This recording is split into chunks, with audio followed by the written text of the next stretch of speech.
UN में भारत का महाविस्फोट, veto power पर फ्रांस का ब्रह्मास्त्र, चीन की हो गई हवा टाइट। दोस्तों, दुनिया का नक्शा बदलने वाला है। जो लोग सोचते थे कि भारत हमेशा दरवाजे पर खड़ा होकर खटखटाएगा, उनकी गलतफहमी अब दूर होने वाली है। न्यूयॉर्क के उस कांच के महल में, जिसे दुनिया यूनाइटेड नेशंस कहती है, वहां अब सन्नाटा नहीं, भारत की दहाड़ गूंज रही है। 2025 का नवंबर आते आते बाजी पूरी तरह पलट चुकी है। अब हम मांग नहीं रहे, हम हक जता रहे हैं। और मजे की बात पता है क्या है? जो देश कल तक हमें आंखें दिखाते थे, आज वही हमारे लिए रेड कारपेट बिछाने की बातें कर रहे हैं। लेकिन सवाल ये है कि आखिर पर्दे के पीछे ऐसा क्या पक रहा है जिसकी भनक आम मीडिया को अभी तक पूरी तरह नहीं लगी है? आखिर क्यों दुनिया के सबसे ताकतवर देशों के ग्रुप में खलबली मची हुई है? इससे पहले कि हम पूरी कहानी खोलें और आपको बताएं कि कैसे भारत ने कूटनीति की दुनिया में सर्जिकल स्ट्राइक कर दी है, जरा इन सुलगते हुए सवालों पर गौर फरमाइए, जो आज हर उस शख्स के दिमाग में होने चाहिए जिसे अपने देश की ताकत पर भरोसा है। आखिर यूएन में भारत की लीडरशिप ने वो कौन सी सीक्रेट चाबी घुमा दी है कि अब P5 देश, जो किसी को अपने क्लब में घुसने नहीं देते थे, वो अचानक भारत के लिए वीटो पावर की वकालत करने लगे हैं। 80 साल पुरानी जंग लगी UNSC की कुर्सी पर क्यों उठ रहे हैं? अब तक के सबसे गंभीर सवाल।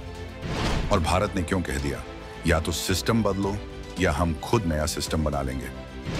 UNSC के अंदर हमारे सबसे पुराने दोस्त फ्रांस ने वो कौन सा डिप्लोमेटिक बम फोड़ दिया है जिससे पड़ोसी मुल्क और ड्रैगन की नींदें हराम हो गई हैं? क्या सच में वीटो पावर हमारी जेब में आने वाला है?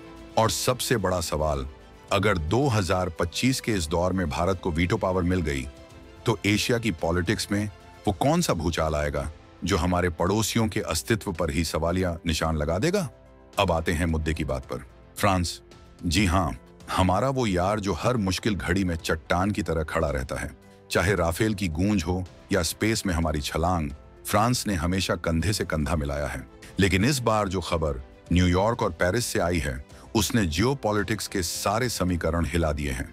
फ्रांस ने UNSC में, यानी उस कमरे में जहां दुनिया की किस्मत के फैसले होते हैं, वहां साफ साफ दो टूक शब्दों में कह दिया है, भारत को सिर्फ कुर्सी मत दो, उसे वो ताकत भी दो जिससे वो दुनिया को चला सके। जी हाँ, फ्रांस ने भारत की स्थायी सदस्यता का तो समर्थन किया ही है, साथ ही वीटो पावर देने की भी सिफारिश कर दी है। आप समझ रहे हैं, इसका मतलब ये कोई छोटी मोटी बात नहीं है। वीटो वो पावर है, वो ब्रह्मास्त्र है जिसका इस्तेमाल करके दुनिया के सिर्फ 5 देश, अमेरिका, रूस, चीन, फ्रांस, ब्रिटेन, किसी भी फैसले को रोक सकते हैं, चाहे पूरी दुनिया एक तरफ क्यों ना हो। अब तक ये क्लब बंद था, इसमें नो एंट्री का बोर्ड लगा था, लेकिन फ्रांस ने अब उस दरवाजे पर लात मार दी है। फ्रांस का कहना है कि अब बहुत हो गया, भारत, ब्राजील, जर्मनी और जापान G4 को वो हक मिलना ही चाहिए जो उनकी हैसियत है।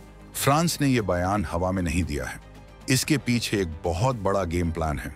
भारत और फ्रांस की डिफेंस पार्टनरशिप आज आसमान छू रही है। 36 राफेल जेट्स ने जब भारतीय वायुसेना में एंट्री मारी थी, तो आधे दुश्मनों का पसीना तो वैसे ही छूट गया था। और अब बात सिर्फ खरीद फरोख्त की नहीं है, बात है विश्वास की।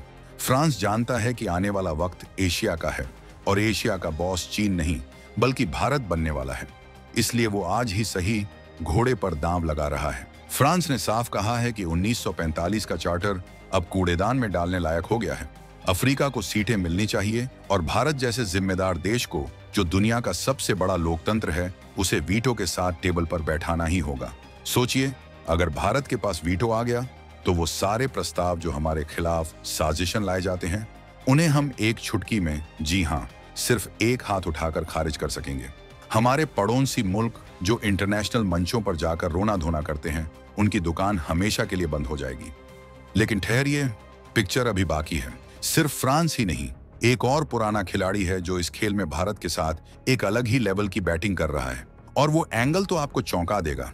अब जरा नजर डालते हैं अपने पुराने यार रूस की तरफ।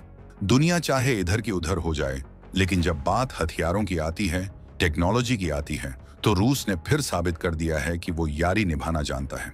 वायन की एक हालिया रिपोर्ट जो टहलका मचा रही है, उसके मुताबिक रूसी अधिकारियों ने एक बहुत बड़ा बयान दिया है। उन्होंने साफ कर दिया है कि दुनिया में चाहे जो भी जियोपॉलिटिकल ड्रामा चल रहा हो, चाहे उन पर कितने भी प्रतिबंध लग जाएं, लेकिन भारत के फाइटर जेट्स के पार्ट्स उनकी सर्विसिंग और टेक्नोलॉजी अपग्रेडेशन का काम 1 सेकंड के लिए भी नहीं रुकेगा। इसे कहते हैं जिगरा। रूस ने Su-57 के निर्माण को लेकर भी भारत को वो ऑफर दिया है जो वो शायद ही किसी और को दे। पूर्ण स्थानीयकरण, यानी टेक्नोलॉजी लो और अपने घर में बनाओ, कोई रोक टोक नहीं। ये क्यों जरूरी है? क्योंकि UNSC की दावेदारी सिर्फ बातों से नहीं, ताकत से मिलती है। जिस देश के पास ब्रह्मोस जैसी सुपरसोनिक मिसाइल हो, जो खुद फाइटर जेट्स बना रहा हो, उसे आप कमरे के बाहर ज्यादा देर तक खड़ा नहीं रख सकते। भारत की मिलिट्री ताकत ही उसकी डिप्लोमेसी की रीढ़ की हड्डी है। लेकिन दोस्तों, समस्या ताकत में नहीं, समस्या उस सिस्टम में है जो 80 साल पहले बना था, 1945 में। तब दुनिया अलग थी, तब गिने चुने देशों की दादागिरी चलती थी। आज 2025 का भारत है, डिजिटल इंडिया है, लेकिन UNSC का ढांचा वही पुराना घिसा पिटा है। इसी बात पर भारत ने अब UN में दहाड़ लगाई है। हमारे स्थायी प्रतिनिधि राजदूत परवठनेनी हरीश ने संयुक्त राष्ट्र सुरक्षा परिषद की भरी मीटिंग में जो खरी खरी सुनाई है, उसे सुनकर वहां बैठे कई देशों के प्रतिनिधियों के कान लाल हो गए होंगे। भारत ने साफ कहा, ये 80 साल पुरानी व्यवस्था अब एक्सपायरी डेट पार कर चुकी है, इसे बदलने का समय आ गया है। जरा सोचिए, सिर्फ 15 सदस्य, 5 स्थायी और 10 अस्थायी मिलकर पूरी दुनिया का फैसला ले रहे हैं। ये कहाँ का न्याय है? भारत ने कहा कि ये जो पेन होल्डरशिप का नाटक चलता है, जिसमें कुछ देश अपनी मर्जी से एजेंडा सेट करते हैं, ये सब अब नहीं चलेगा। जो नामांकन रिक्वेस्ट को बिना वजह बताए गुपचुप तरीके से रिजेक्ट कर दिया जाता है, इशारा साफ है उन पलों की तरफ जब भारत के दुश्मनों को बचाने के लिए चीन वीटो लगा देता था। वो अस्पष्ट तरीका अब बर्दाश्त नहीं किया जाएगा। भारत का लहजा बिल्कुल आक्रामक था। 80 दशक पुरानी दुकान अब बंद होनी चाहिए। अगर संयुक्त राष्ट्र को प्रासंगिक बने रहना है तो उसे भारत को अंदर लेना ही होगा। नहीं तो वो दिन दूर नहीं जब UN सिर्फ एक चर्चा मंच बनकर रह जाएगा और असली फैसले कहीं और होंगे। बाप के मन में ये सवाल खटक रहा होगा, यार सब कुछ तो हमारे पास है, दुनिया का सबसे बड़ा लोकतंत्र, सबसे बड़ी आबादी, परमाणु शक्ति, पीस कीपिंग फोर्स में सबसे ज्यादा जवान भेजने वाला देश, फिर भी अब तक हमें वो परमानेंट कुर्सी क्यों नहीं मिली? इसका जवाब एक शब्द में है, और वो शब्द आप जानते हैं, वो ड्रैगन जो हमारे पड़ोस में बैठा है, चीन। देखिए, गणित बिल्कुल साफ है। UNSC में सुधार के लिए P5 की सहमति जरूरी होती है। अमेरिका, फ्रांस, रूस और ब्रिटेन, ये 4 तो मोटा मोटी मान चुके हैं कि भारत के बिना अब काम नहीं चलेगा। लेकिन चीन वो दीवार बनकर खड़ी है जो नहीं चाहता कि एशिया में उसके बराबर कोई दूसरा शेर खड़ा हो। चीन को पता है कि जिस दिन भारत को वीटो पावर मिल गई, उस दिन उसकी एशियाई दादागिरी खत्म हो जाएगी। अभी वो अकेला एशियाई देश है जिसके पास वीटो है। वो इसका इस्तेमाल करके अपने पालतू देशों को बचाता है और भारत के खिलाफ चालें चलता है। लेकिन भारत अब चुप बैठने वाला नहीं है। हम चीन की आंखों में आंखें डालकर बात कर रहे हैं और यही बात चीन को हजम नहीं हो रही। लेकिन दोस्तों, सस्पेंस यहां खत्म नहीं होता। भारत ने अब अपनी रणनीति बदल दी है। हम अब सिर्फ चीन को नहीं मना रहे, हम ग्लोबल साउथ यानी दुनिया के गरीब और विकासशील देशों की आवाज बन गए हैं। अफ्रीका हो, लैटिन अमेरिका हो या छोटे द्वीपीय देश, सब भारत की तरफ उम्मीद से देख रहे हैं। भारत ने उन्हें साथ लेकर एक ऐसा दबाव बनाया है कि चीन भी अब अलग थलग पड़ता जा रहा है। भारत का तर्क बिल्कुल सड़क छाप स्टाइल में ये है, भाई अगर तुम सुधार नहीं करोगे तो हम तुम्हारी दुकान ही बेकार कर देंगे। G4 देश, भारत, जापान, जर्मनी, ब्राजील, अब एकजुट हो गए हैं। ये एक तरह का कूटनीतिक चक्रव्यूह है जिसमें देर सवेर चीन को झुकना ही पड़ेगा या फिर पूरी दुनिया के सामने बेनकाब होना पड़ेगा।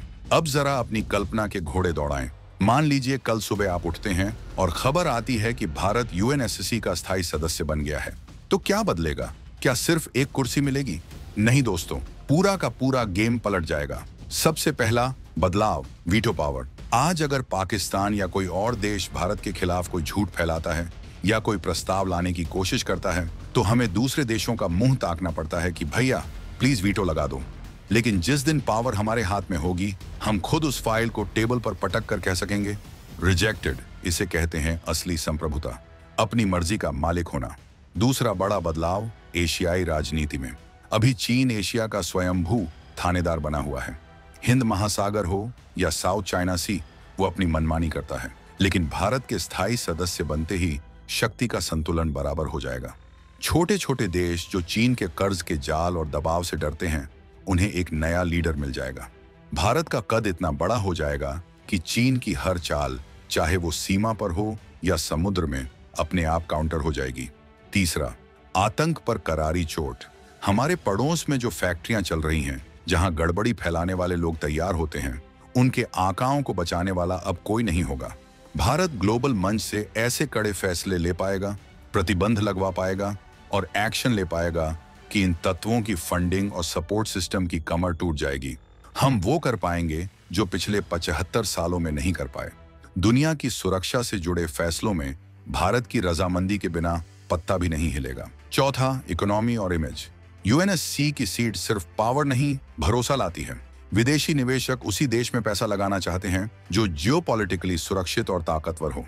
भारत की ब्रांड वैल्यू में जो उछाल आएगा, वो हमारे शेयर बाजार से लेकर हमारी करेंसी तक सब कुछ बदल कर रख देगा। हम रूल टेकर, नियम मानने वाले से रूल मेकर, नियम बनाने वाले बन जाएंगे। तो दोस्तों, निष्कर्ष बिल्कुल शीशे की तरह साफ है। 2025 का ये दौर भारत के उदय का दौर है। संयुक्त राष्ट्र महासभा के 80वें सत्र में जिस तरह की बातें उठी हैं, जिस तरह फ्रांस ने खुलकर बैटिंग की है और जिस तरह भारत ने तेवर दिखाए हैं, वो बता रहा है कि दाल अब गलने वाली नहीं, बल्कि हम पूरी हांडी अपने नाम करने वाले हैं। विदेश मंत्री एस जयशंकर ने संसद में कहा था कि हम इसे अपनी प्राथमिकता में सबसे ऊपर रखते हैं, और जब भारत का नेतृत्व किसी चीज को प्राथमिकता बना लेता है तो फिर वो उसे हासिल करके ही दम लेता है, चाहे सामने कोई भी दीवार क्यों ना हो। 80 साल पुराना वो सिस्टम जो आज के भारत की हकीकत को नकार रहा है, वो अब अपनी अंतिम सांसें गिन रहा है। या तो वो सुधरेगा या फिर इतिहास के पन्नों में खो जाएगा और उसकी जगह नई व्यवस्था लेगी जिसका नेतृत्व भारत करेगा। हम दुनिया को बता रहे हैं कि 80 साल पुरानी वसीयत अब नहीं चलेगी, अब काबिलियत का दौर है, और काबिलियत में भारत का कोई सानी नहीं है। अब सवाल आपके लिए है, और ये सवाल आपको रात भर सोचने पर मजबूर कर देगा। क्या आपको लगता है कि चीन आसानी से रास्ता देगा, या भारत को एक और बड़ा कूटनीतिक धमाका करना होगा उसे रास्ते से हटाने के लिए? क्या 2026 तक हम वो वीटो पावर वाली कुर्सी पर बैठे होंगे? अपनी राय कमेंट्स में जरूर लिखें। हमें हाँ या ना में जवाब नहीं चाहिए, हमें आपका जोश चाहिए। कमेंट बॉक्स को अपनी राय से भर दीजिए। अगर आपको लगता है कि भारत को वीटो मिलना ही चाहिए, तो जय हिंद के साथ अपनी आवाज बुलंद करें।